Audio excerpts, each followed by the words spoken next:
To be able to take photos with voice command on Samsung Galaxy Z Flip 8, first we need to open the camera. We're gonna tap on these 4 dots on the right side and then go to camera settings over here. Once you open the camera settings, we should be able to scroll down to find shooting methods.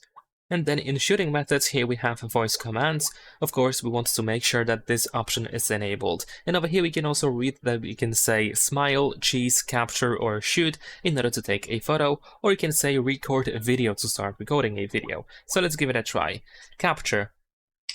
There we go, and it works just fine. Keep in mind that only some languages are supported, for example, of course, English, although I don't have the full list of supported languages, so you just essentially want to check out settings if you have that option. If you don't have it while having your language selected on your phone, then this just simply means that your language is not supported. Leave a like and subscribe.